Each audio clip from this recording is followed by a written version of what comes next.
Hello and welcome to the Film Ireland podcast. I'm Gemma Creagh and I'm chatting with Eleanor McSherry, an educator, an academic, a creative who's been a powerful advocate for neurodiversity.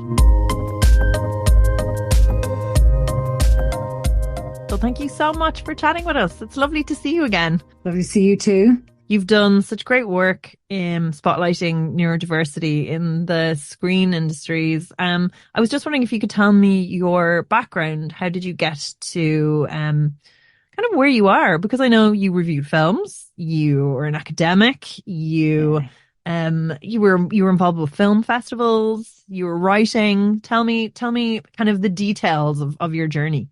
Yeah, so since I was tiny, I always wanted to be a writer. And so I got married, life took over. And when the kids were young, there was an agreement if I stayed at home when the early years that I could go back and go to college and do, I'll give it a go.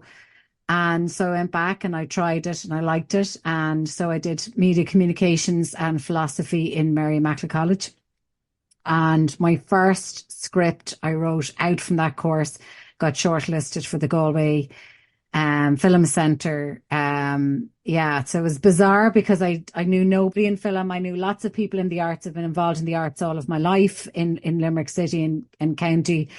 So they said to me, "What production company are you with?" I was like, "Production company?" Like I knew nobody in film at that stage.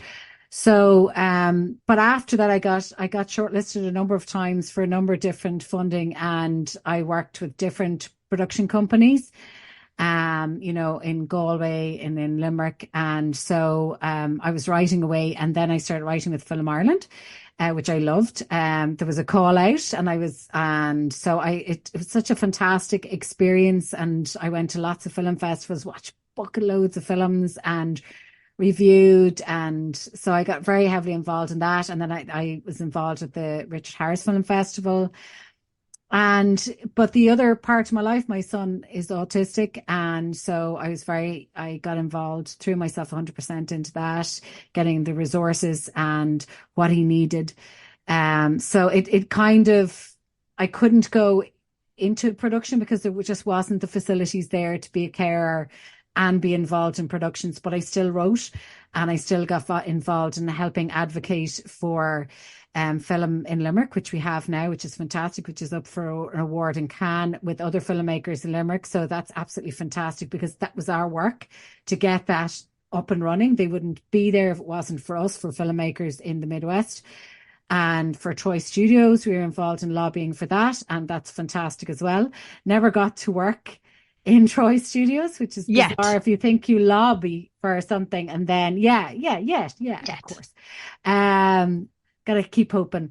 So I was very involved in a lot of these kind of things, but I also went and did my master's but looked at disability, and then got this job in UCC, and I was lecturing in film and in creative stuff and creative writing, but also in autism studies.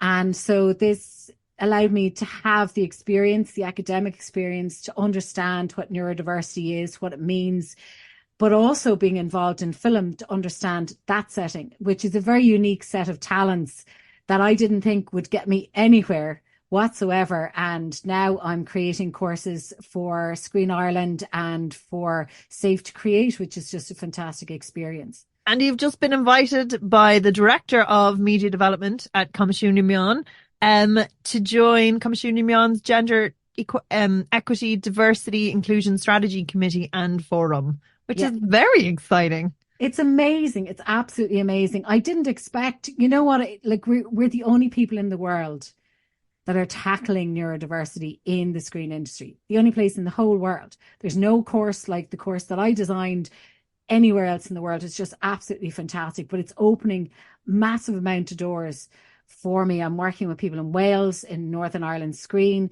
and with the European Broadcasting Union.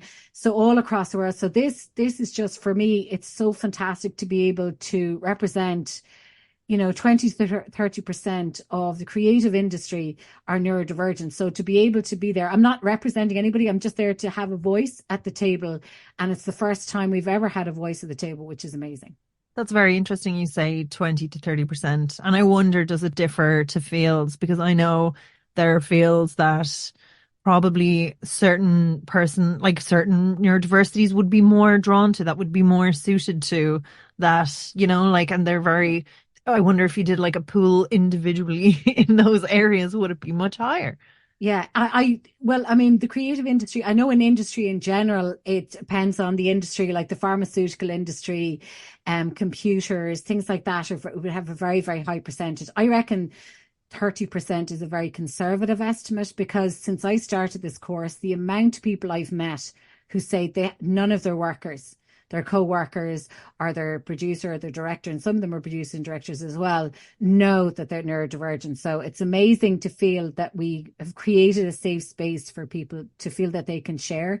But also, in addition to that, we're bringing a new course in September on wellbeing coordination because we want to create a safe space and to have that sense of inclusion, whether you're a woman, whether you're racially different, whether even men, anybody working in the industry should feel safe within the industry. So to be involved in that movement as well is such a gift. That sounds so just so wonderful. I do want to boil it back a little bit and just say for anyone who maybe is listening and doesn't know like exactly what it is, or like it's a term people have heard but they don't know it. What is neurodiversity? Neurodiversity is the diversity of human brain. So it's a way of describing, rather than looking at it from a medical point of view, that everybody's brain is different. So that's what neurodiversity on a basic level is.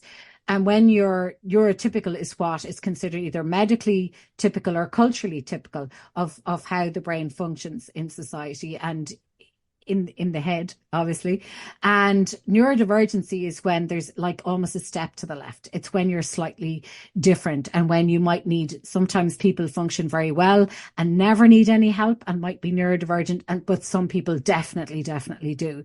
But neurodivergency covers things like mental health, Tourette's syndrome, acquired neurodiversity. So when somebody maybe might have, we have a lot of people who've had COVID or have long COVID. So that changes how you think. People have brain injury. So it covers a lot of things like autism, ADHD, dyslexia, dyspraxia, and some forms of intellectual disability. So it's a huge, huge area. And there's more people being included rather than being excluded. And neurodiversity is about inclusion. Neurodiversity is about working with people, getting to know people, understanding people, and trying to think outside the box when you communicate, when we have representation on screen. I saw this morning there's a new film called Ezra with Robert De Niro, and with Rose Byrne and Tony Calavina. There's more and more representation coming out of the United States. And what I'm trying to do is get more representation on Irish screens and an Irish film. And, that's the goal. Do you just feel like the representation is absent? Is it not being addressed? Does it need to be formally addressed? Well, at the moment, my PhD is looking at autism representation in television drama. And we have one character with a character arc over 2 years represented in Irish television drama, which is just shocking to me. If you look at children's programming, it's so much richer in diversity. I think there's a fear, and people who come on my course say to me, they're afraid of getting it wrong. But if you don't try, we're never going to know whether you're right or wrong. You know what I mean? We need to try. We need to be more innovative. We're creative people. It's madness to think that representations in the media in every other country but here. But we do have people who are neurodivergent who've come out and said they're neurodivergent. People like Paddy Considine, and there's so many people who are coming out every single day saying them, that they're neurodivergent. We need to start, as Stephanie Preisner, yourself, when you start thinking, you go, oh my God, I can't think of anybody off the top of my head at the moment. But there's so many people out there. I'm neurodivergent, and I've been involved in writing, and what frustrated me was that our systems are so backward for diversity and they're not accessible. And all it means is sometimes it's color coding your sheets or bullet points in emails and not big, long, rambling emails. Or a It's not rocket checklist at science. the end, Exactly. and not like an addendum where Exactly. you're supposed to know to attach something. It's like that checklist. This is it. There's a shorthand in industry and there's a shorthand in education that if you don't know what that shorthand is, or if somebody doesn't, I mean, people, we can Google and we can look stuff up, but there are certain things that are very, very simple that slight explanation is all it's needed. And the person knows. And when it's just, we have to start changing and maybe our work practices need to change. What do you see in the space for this? It's a 12-week course. It's online. It's not going to take a huge amount of your time. There's lots of flexibility in it because we wrote it for the industry, because I work in the industry. So I understood that people don't have time to be at class 7 till 10 one night a week. So we record the class so people can dip in and out of the class. You walk away with the university accredited qualification, but also the skill set to write up documents that you can, if somebody's coming and say you don't have time to explain everything, so you have a document for them, hand them a document. It's simple as, and that if there's a space created so that inclusion can happen, so that we create a culture of inclusion, which is the end goal of it. But I mean, that's what these courses are about. Who's the course aimed at? It's aimed specifically at anybody working in the industry, and Screen Ireland are financially supporting it. So if you're working in the industry and you want to apply for this, you need a year or two worth of experience. But outside of that, you have to be working in the industry. We got a lot of people from outside the industry wanting to do the course, but it's not for them.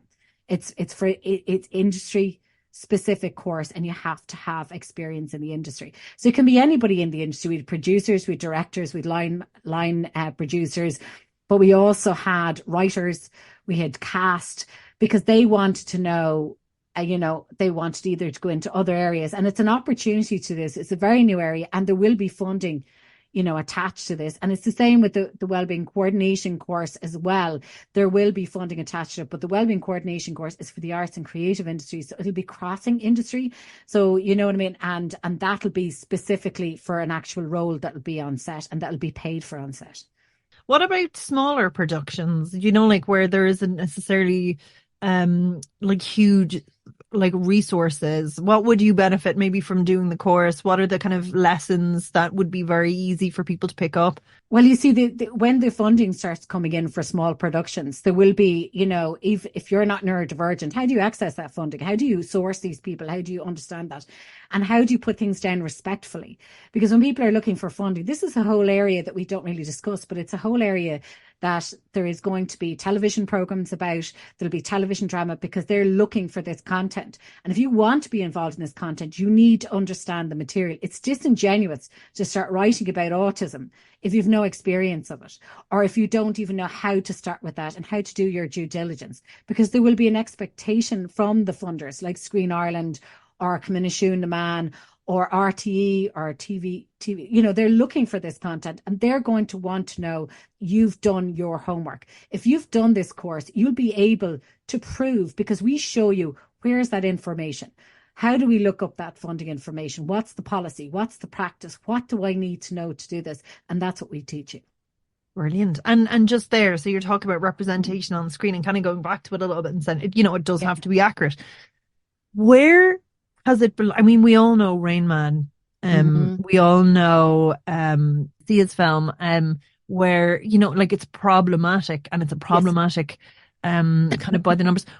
Are there any ones that you can list like that you're like, don't do this? This is that rich, nuanced, Well, there's a lot of research out there. Very little, actually. That's why I was doing my PhD, because there's such a small amount of research by media people. You know what I mean? We understand, yes, this is bad, but there was nobody saying, how do I fix this? How, from a production level? Examples like Orla McCool in Derry Girls, the character of Orla McCool, never ever said that she's autistic, but she herself has said she's autistic. The Bridge in television, there's not an awful lot of films. There's As You See Me, which is on, I think it's on Disney or Prime. So there's a lot of streamers have taken on board this. But to be honest with you, up until recently, everything was so stereotypical.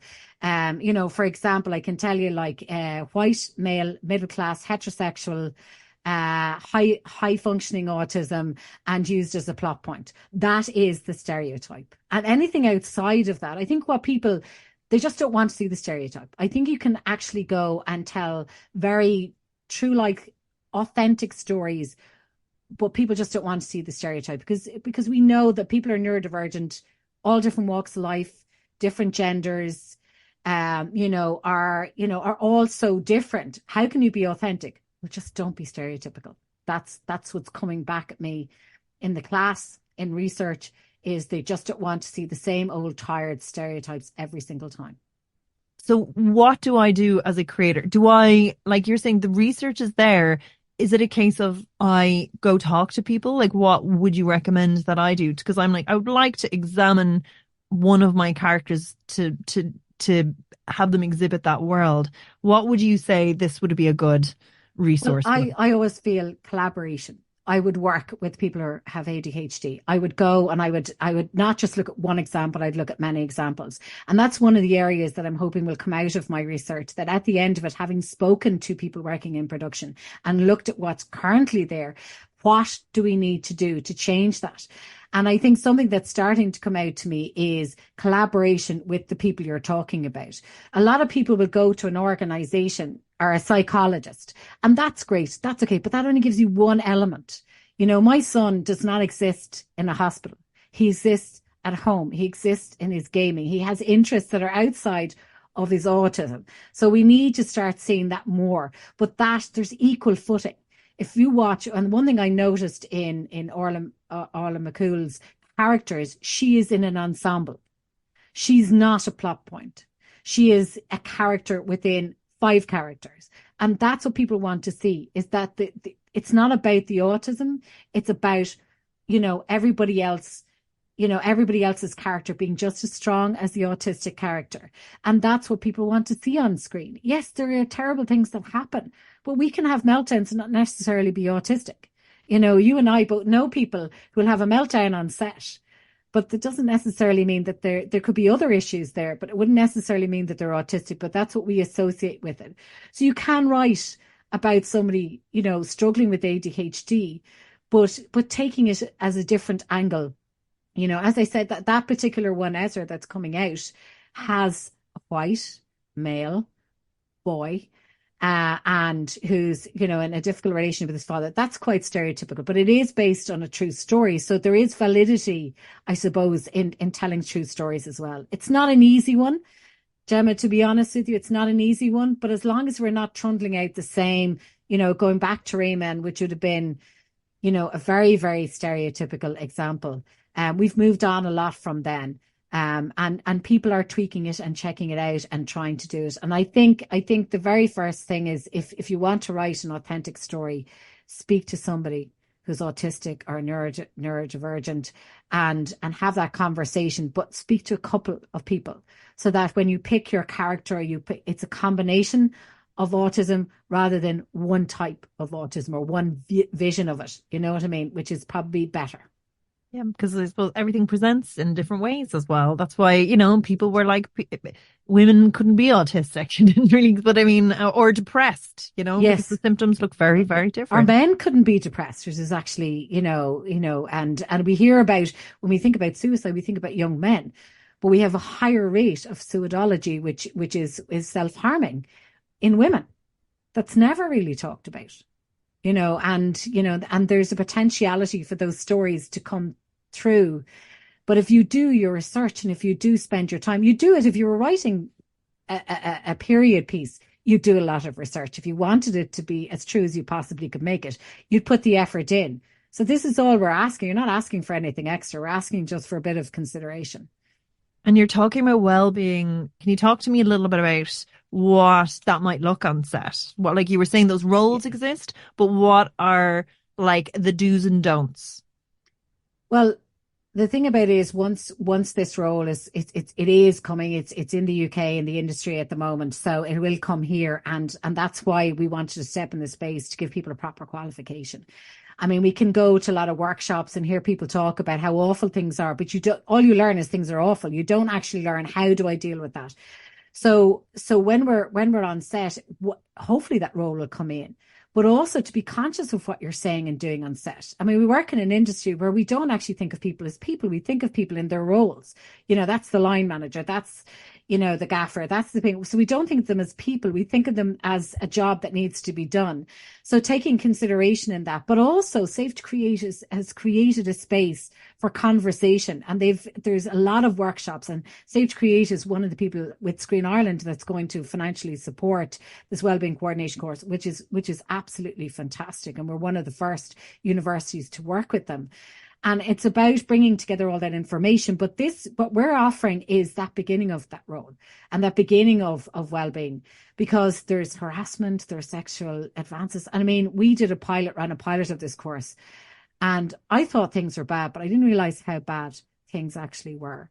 And, we advertised for that pilot for 20 places within 3 hours with 60 applications. That's how much is needed.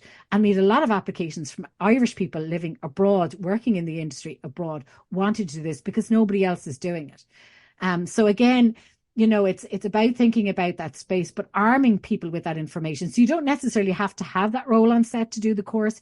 It's about working in the industry, maybe as a producer, and wanting to create a safe space for people to be able to see what do I need to spot? What do I need to do? And creating policy so that no matter what size your production is, this is a cornerstone of your production, that people are safe and there's dignity on set.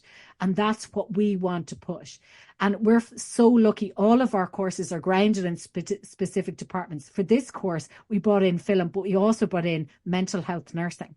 So that underpins everything that we do. So they make sure that we're compliant, that we understand the space, but we also understand positive mental health, which is what we're aiming for.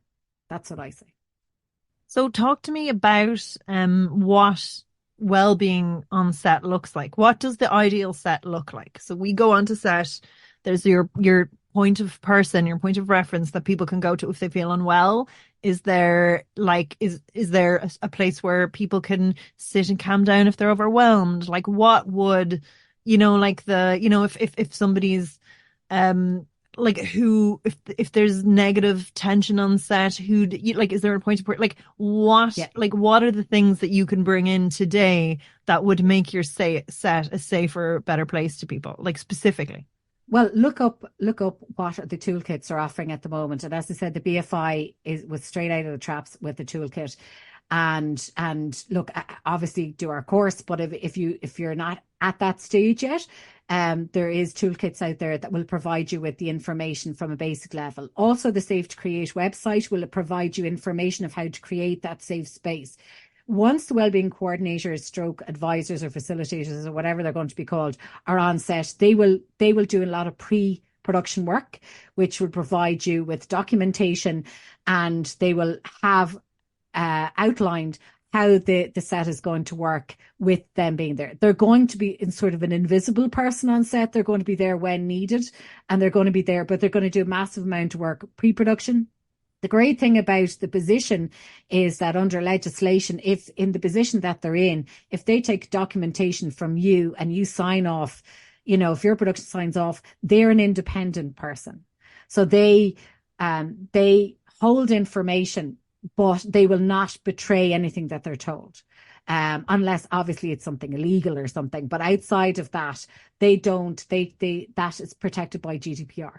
So, once the person comes to you and says, look, I'm being harassed or whatever, you guide that person to the right information, either the Workplace Relation Commission, which has a harassment helpline, or to the Safe to Create psychologist. And they have all of that information. They're not medical personnel on set.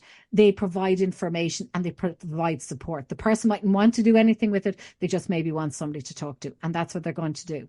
So a fire warden, but for mental well-being. Tell me, I'm going, these don't exist, and I am a new producer, and I'm terrified of the toolkit. I am shooting my short film tomorrow. What are some small things that I can do to help somebody's well-being or to support someone who's neurodiverse? Well, the first meeting on set, well, what I would do is I'd send out an email saying, look, this is an inclusive space. If there's any difficulties, please come to and pinpoint either yourself or somebody else and say, we need to know if there's any issues, as they're happening or before they happen. If you have any queries or fears, please come to me. And then what you do is go to the Safe to Create website, look at the information that is provided there. I wouldn't start. It's very difficult because this is a very protected space. I wouldn't start dishing out advice if you haven't done the training or if you haven't been involved with Safe to Create workshops, because that would be a very dangerous space to be in. But if you want to, I would, as I said, make a statement of your intention as a production. Even if, and I've done, as we call it, guerrilla filmmaking, which you turn up on a Saturday morning, and every Saturday morning we film for 2 days and then you're finished. And I just say, this is, a safe space. And if people need to walk away, if you're doing 3 days shooting and if somebody's there and they're not well, they don't need to be on that set, and they say, oh, I'm going to stay there, but that's not going to benefit anybody by them staying there when they're not feeling well or they're not feeling mentally in the right space for it. So just let them, let them walk away. But like as a case of saying, this is what you need to do. If you need to walk away, you've got to tell somebody, so please tell me, and just create a point of contact. But as I said, there's plenty of information on the Safe to Create website, and there's a lot of government backing on a lot of these things. So I think once the training is there, if you are a producer, if you're in a small production, this is all funded stuff.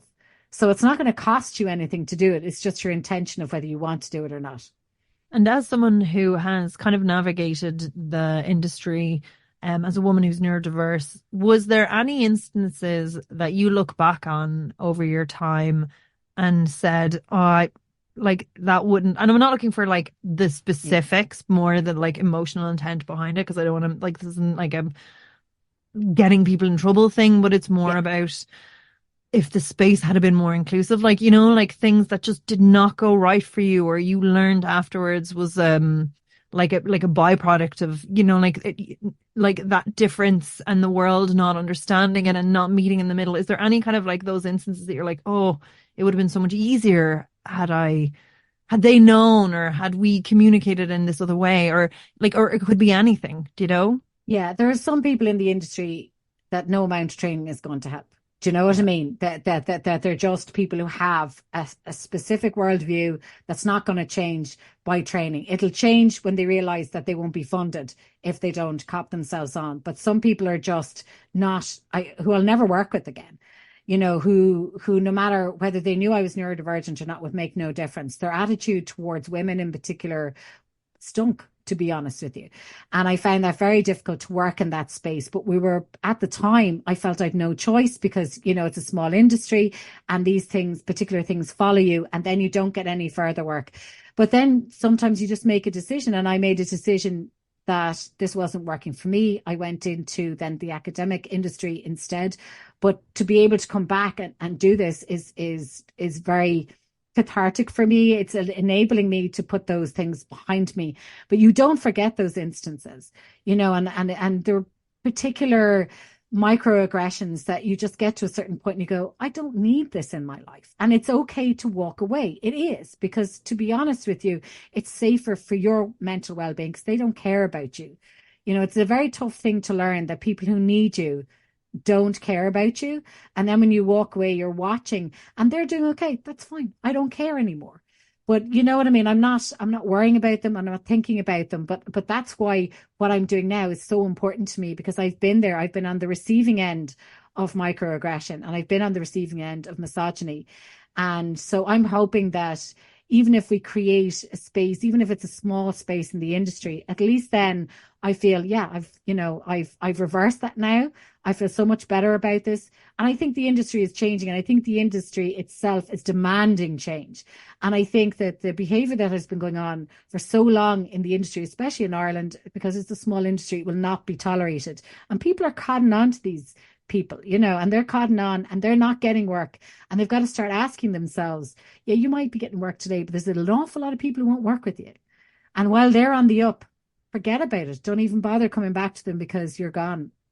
And in your experience, as someone who's kind of been doing this work for so long and kind of seeing the direct impact on people and around people in it, if there's like, do you know, like a silver bullet, like what would you sort of take out one by one? You know, like harassment is a thing, like lack of supports, the kind of like turbulent nature of freelance. Like who do you think are the sort of worst offenders that, you know, the fires that should be put out first? I think it's a very individual thing. I don't think any particular group is responsible in this respect. I think there's responsible people, the people on a set who need to hold that responsibility.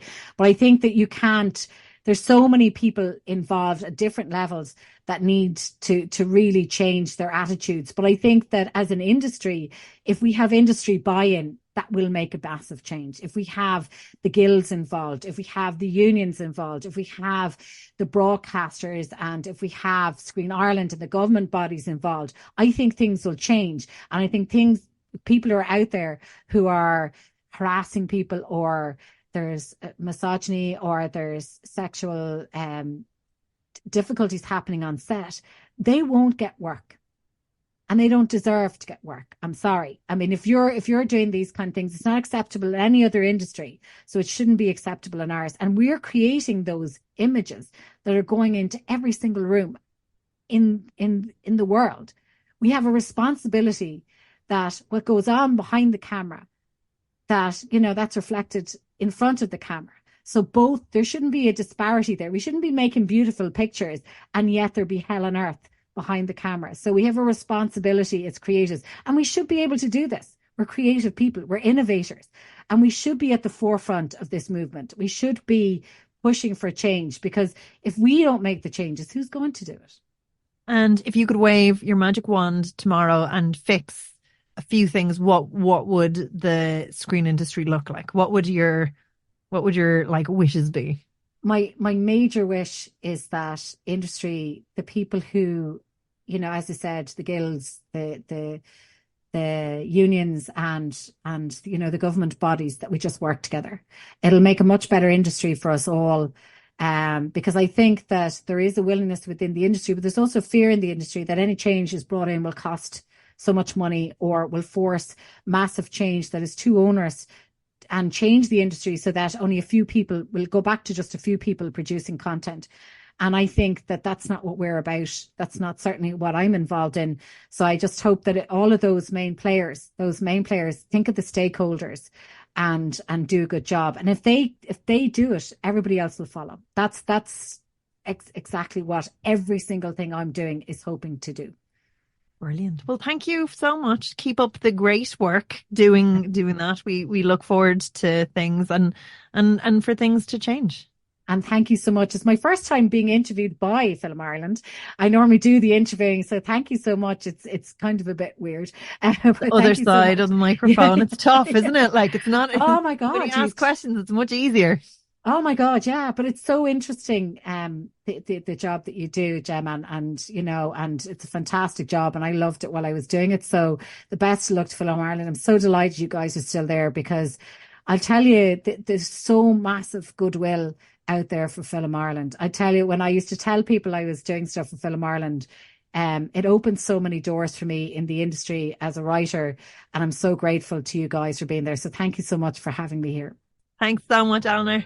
And thank you so much for listening. So make sure to visit filmireland.ie, where you can subscribe to our newsletter and find out more about what's going on in Irish cinema and never miss another podcast.